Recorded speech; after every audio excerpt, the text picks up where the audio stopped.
안녕하세요. TQQQ의 월사 100만원씩 적립식 투자하는 해리입니다.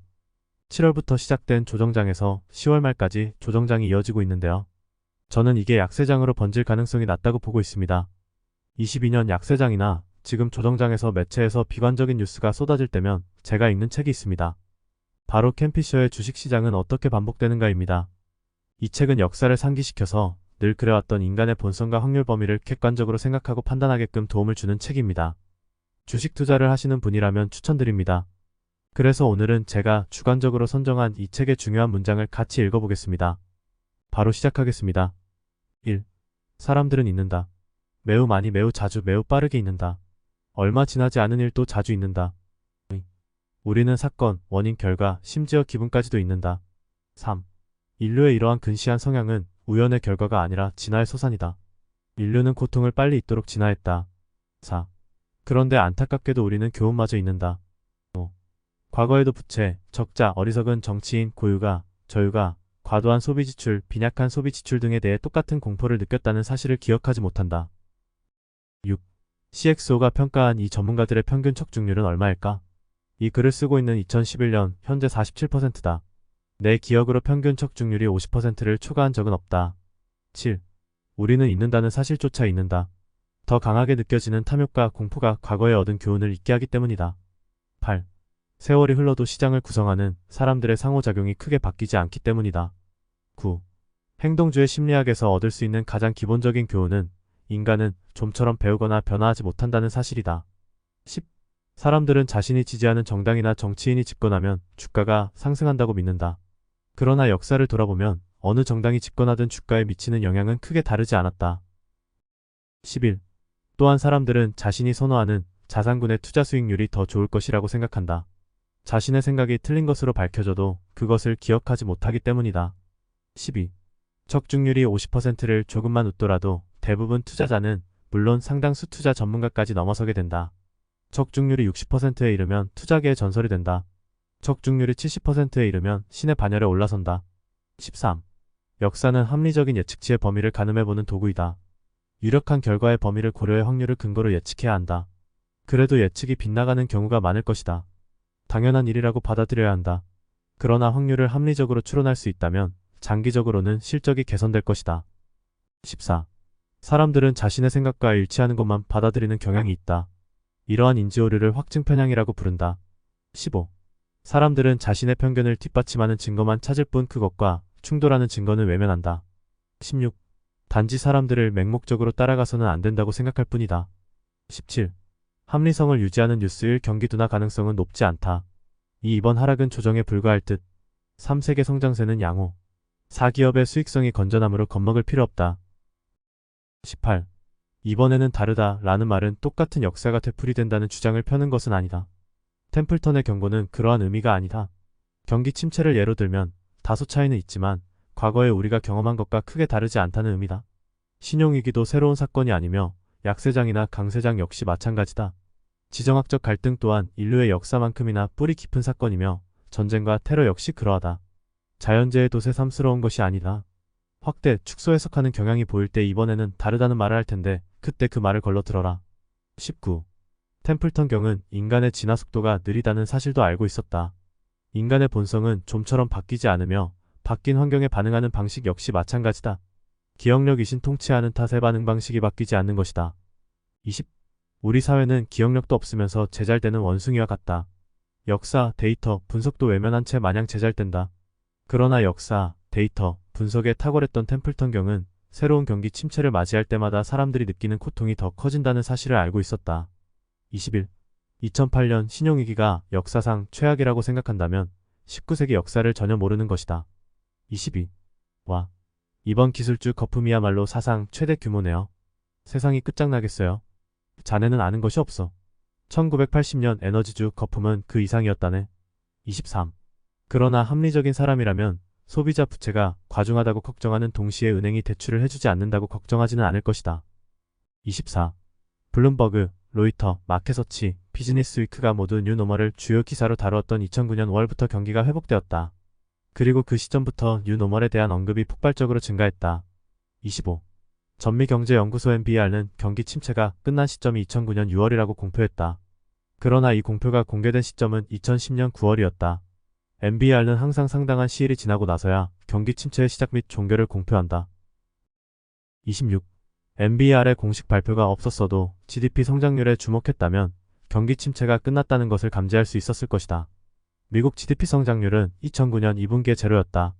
이것이 첫 번째 신호였다. 이후 2009년 3분기에는 1.7%, 4분기에는 3.8%, 2010년 1분기에는 3.9%였다.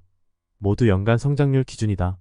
물론 MBR이 경기 침체의 종료를 판단할 때 GDP 성장률만 들여다보는 것은 아니다. 그래도 GDP 성장률은 주요 지표에 해당한다. MBR 역시 두 개 분기 성장률이 플러스인 상황에서 경기 침체를 주장하지는 않는다. 27. 주식은 악재를 선반영해 공식적으로 경기 침체가 시작되기 전에 하락한다. 시장은 최악의 상황이 지나갔다는 것을 알고 있지만 사람들은 최악의 결과만을 상상한다. 이러한 착각과 현실 사이의 괴리에 의해 주식은 경기가 회복되기 전에 바닥을 치고 급등하기 시작한다. 28. 그러나 강세장이 오랜 기간 진행되고 나서 경기가 회복기에서 확장기로 접어들 때도 사람들은 여전히 이번에는 다르다라고 말한다. 경기가 이미 회복 중인데도 절대 회복되지 않을 것으로 믿기 때문이다. 이것도 정상적인 모습이다. 29. 정상적인 모습이 또 있다. 경기가 그다지 나쁘지 않다는 사실이 명백해져도 뉴노멀을 주장했던 사람들은 자신의 잘못을 인정하지 않는다. 대신 뉴노멀의 정의를 바꾼다. 2009만 2011년 동안 이러한 행태가 다수 나타났다. 먼저 뉴노멀을 기업의 빈약한 이익으로 정의했다. 그러나 이러한 상황은 오래 지속되지 않았다. 기업의 이익 성장률이 사상 최고 수준으로 상승했기 때문이다. 경기 침체 기간에 기업의 이익이 급감했던 덕분이다. 그러자 사람들은 이제 뉴노멀을 높은 실업률로 정의했다. 고용 증가 없는 고수익이라는 뉴노멀을 두려워하는 오바마, 실업률 상승이 뉴노멀이 될 수도, 강한 성장세가 실업률 상승을 동반할 수도. 이어서 소비 지출 감소라는 뉴노멀이 등장했다. 인플레이션 탓에 미국인이 소비를 중단하는가? 이렇게 뉴노멀의 정의가 변하는 모습 역시 정상이다. 30. 사실 소비 지출이 회복되지 않으면 경기도 회복되지 않는다고 믿는 것 역시 부실한 기억력 탓이다.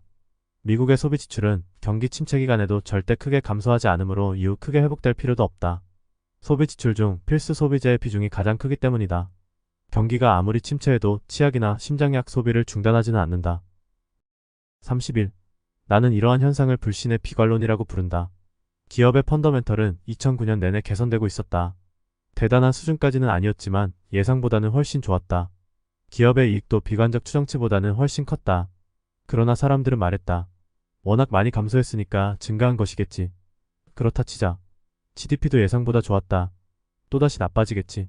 사람들 모두 그래 하지만 이라고 말했다. 사람들은 긍정적인 면을 보려고 하지 않았다. 설사 긍정적인 면을 보더라도 나쁜 방향으로 왜곡해서 받아들였다. 이것 역시 모든 경기 침체와 약세장 이후에 나타나는 정상적인 모습이다. 2009년처럼 이러한 모습이 무더기로 보이기 시작하면 약세장 바닥이 곧 다가오거나 방금 지나갔을 가능성이 크다. 32.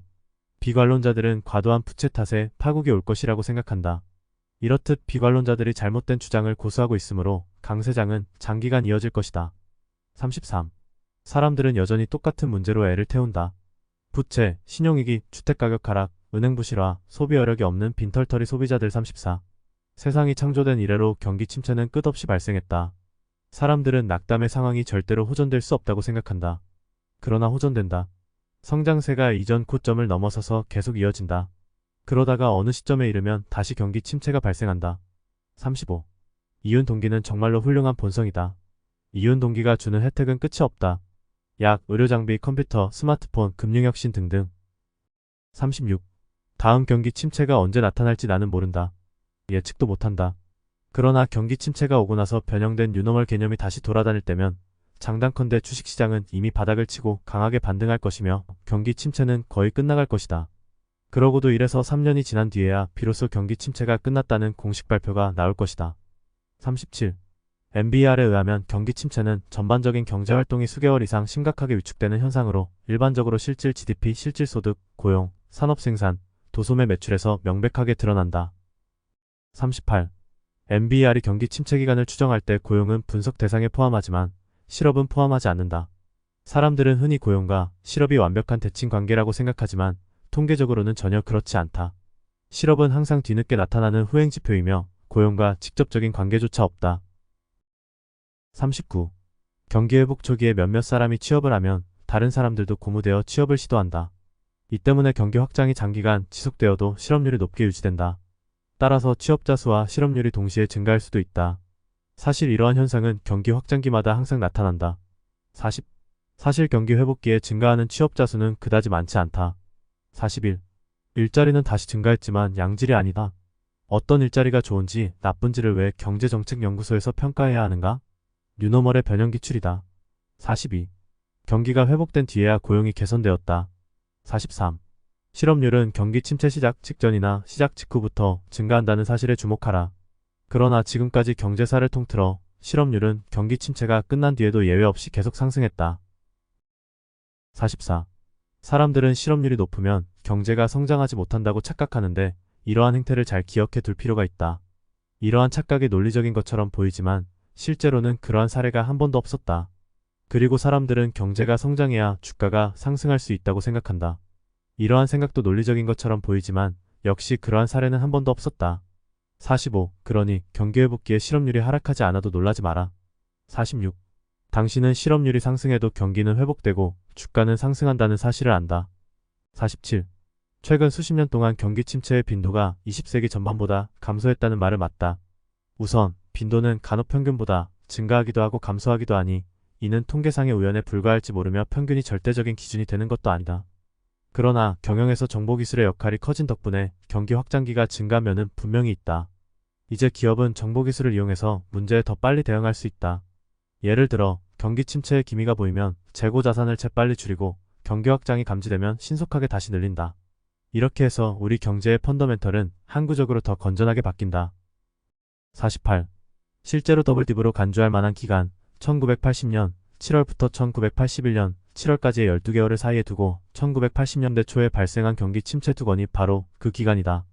첫 번째 경기 침체는 1980년 1월부터 1980년 7월까지, 두 번째 더블딥 경기 침체는 1981년 7월부터 1982년 11월까지. 49. 사람들은 경기 회복기마다 뉴노멀 등을 떠올린다. 경기 확장기마다 항상 실업률을 걱정한다.